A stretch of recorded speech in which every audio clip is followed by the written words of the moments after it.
In this video we are going to see the cofactor. Let's start. The cofactor of an element in a determinant is obtained by the deleting the row and a column which intersect in that with the proper sign of an element in the ith row and jth column is -1 I plus j. Here I is the number of row and j is the number of column. The cofactor of an element is usually denoted by the corresponding capital letter. So the cofactor of an element is obtained by the deleting the row and column which intersect in that, as we did in a determinant. Let's understand by the example. Here we have example of matrix whose elements are a1, b1, c1, a2, b2, c2 and a3, b3, c3. So we can choose any element from this matrix. Let's find the cofactor of b3. To choose a b3 element, we have to delete the intersecting row and column and write, and it is denoted in a capital letter. So here number of row is 3 and number of column is 2. That's why 3 plus 2, and write down the rest of the element.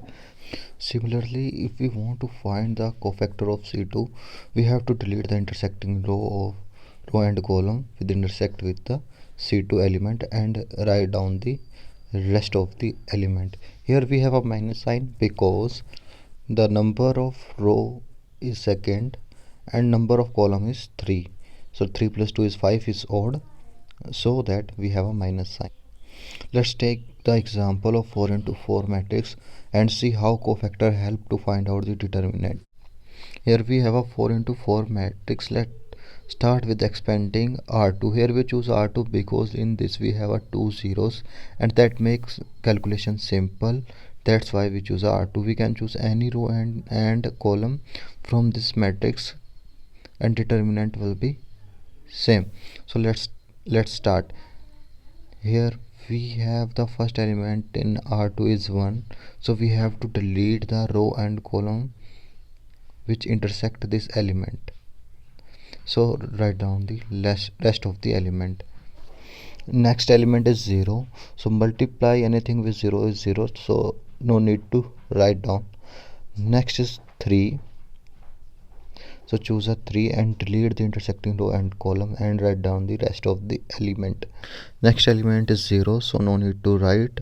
We have to follow same process further as we seen in determinant. We can choose any row and column from this matrix and expand it. So we choose a c1. Let's start expanding by c1. Here in c1 we have elements 1, 3 and 0, and first element is 1, so we have to delete the intersecting row and column.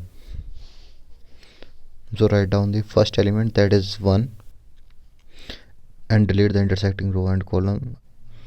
Write down the rest of the element, that is 0, 1, 1, 2, and next element is 3.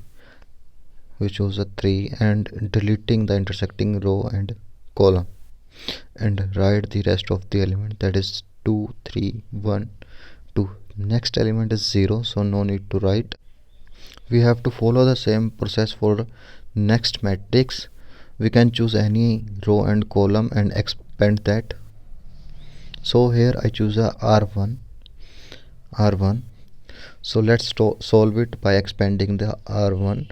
In a R1 first element is 0, so no need to write down, and next element is 1, so we have to delete the intersecting row and column with this element and write down the rest of the element.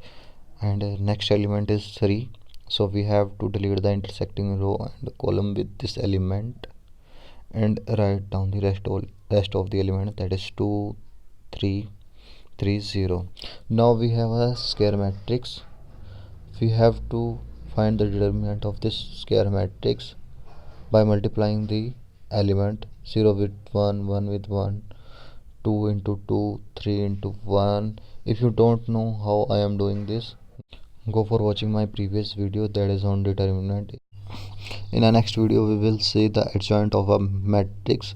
Here take a notes, the number of cofactor in a given matrix is equal to the number of element in a matrix.